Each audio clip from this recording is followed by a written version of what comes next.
পটলগুলো কেটে রেখেছি, এই যে পটলগুলো কেটেছি, আলুটা আগে ভেজে নেব, নাহলে পটলের একটা কালো কালো করে যায়। এবার এই আলুগুলো ভেজে রেখে,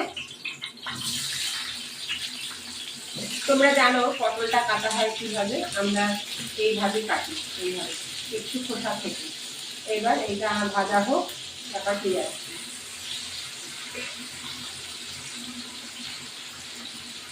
এবার আমার আলু ভাজাগুলোকে তুলে রেখেছি, এবার পটল ভাজবো। এটা নিরামিষ রেসিপি। এবার আমি ঢাকা দিয়ে রাখি, নাড়াতেই ঢাকা দিয়ে রাখি।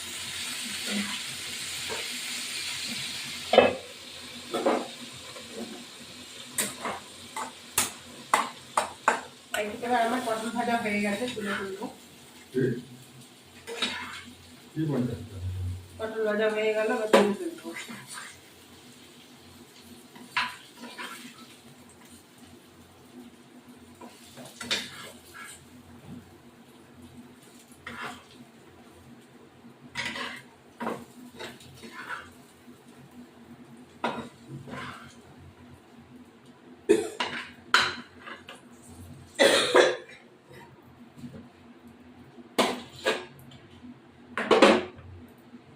এবার একটু তেল দিলাম,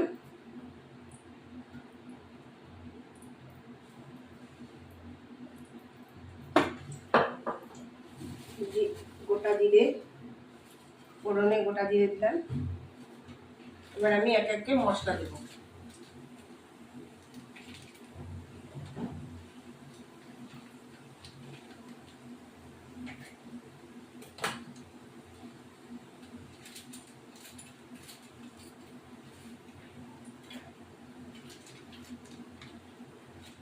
একটু লঙ্কার গুঁড়ো, জিরের গুঁড়ো, ধনের গুঁড়ো দিয়ে এবার এর মধ্যে একটু জল দেবো। এই যে মশলাটার মধ্যে একটু জল দেবো ও লবণ, একটু হলুদ গুঁড়ো দেবো।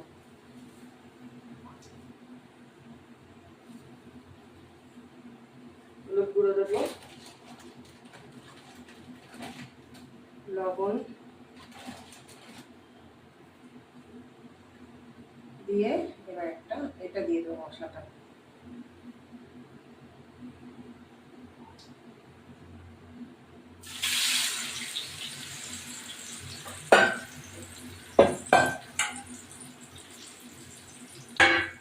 এটা হতে থাকুক, ফিরে আসছি। ওটা চিনি দেবো,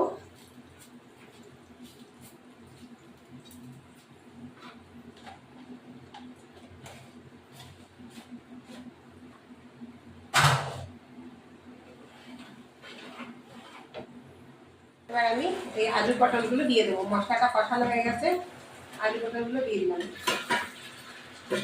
খুন্তিটা গরম হয়ে গেছে, কারণ আমি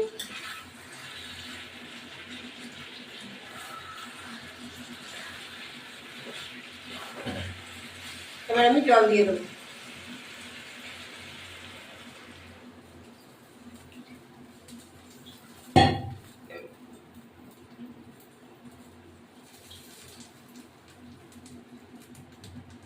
আমি ঢাকা দিয়ে দিলাম, ফিরে আসছি।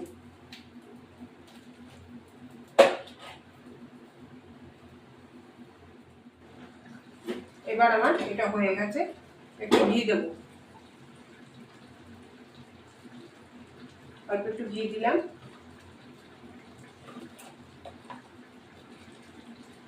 দারচিনি একটু গুঁড়ো দেবো।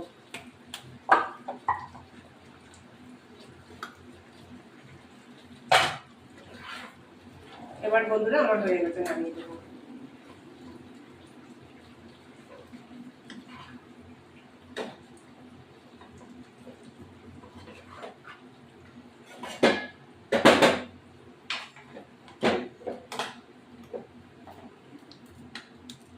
এবার আমার এই আলু পটলের রসাটা হয়ে গেছে। তোমরা চাইলে টমেটো গ্রেট করেও দিতে পারো।